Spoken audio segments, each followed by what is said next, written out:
Hi hello guys, എല്ലാവർക്കും happy Vishu. അപ്പോൾ ഇതാ ഓഫീസിൽ നിന്നാണ് കേട്ടോ വിഷുവിൻ്റെ തുടക്കം. വിഷുവിൻ്റെ തലേ ദിവസം ചിന്നുതാ ഞങ്ങൾക്ക് എല്ലാവർക്കും ഓഫീസിൽ വെച്ച് കൈനീട്ടമൊക്കെ തന്നിട്ടുണ്ടായിരുന്നേ. പിന്നെ ഇതാ ഈവനിങ് വീട്ടിലെത്തിയപ്പോൾ പടക്കമൊക്കെ പൊട്ടിച്ചിട്ടുണ്ടായിരുന്നു കേട്ടോ. പിന്നെ നമ്മൾ രാത്രി തന്നെ കണിയൊക്കെ സെറ്റാക്കി വെച്ചിട്ടുണ്ടായിരുന്നു. അങ്ങനെ ഇതാ വെളുപ്പിനെ എഴുന്നേറ്റ് കണിയൊക്കെ കണ്ടു. ഇതായിരുന്നു കേട്ടോ കണി വെച്ചത്.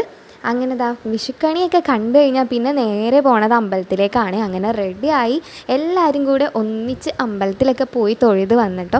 അമ്പലത്തിൽ നിന്നാണെങ്കിൽ കൈനീട്ടമൊക്കെ കിട്ടിയിട്ടുണ്ടായിരുന്നു. പിന്നെ ഇതാ വന്ന് പ്രസാദമൊക്കെ കഴിച്ചു. അപ്പോഴേക്കും ഇതാ അച്ഛൻ്റെ ക്ലബ്ബിൽ നിന്ന് കൈനീട്ടം കൊണ്ട് വന്നിട്ടുണ്ടായിരുന്നേ. അങ്ങനെ ഇതാ അവർ കൈനീട്ടമൊക്കെ തന്നിട്ട് പോയിട്ടോ.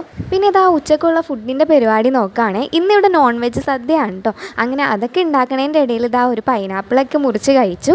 എൻ്റെ കുറച്ച് സ്പെഷ്യൽ ഐറ്റംസ് ഉണ്ട്, അതൊക്കെ ഇതാ അങ്ങനെ ഉണ്ടാക്കി വെച്ചിട്ടുണ്ട്. അങ്ങനെ ഇതാ എല്ലാ കറികളും കൂട്ടി ഫുഡൊക്കെ കഴിച്ചിട്ടോ. അപ്പോൾ ഇതായിരുന്നിട്ട് എൻ്റെ വിഷു. അപ്പം അത്രേ ഉള്ളൂ, ബായ്.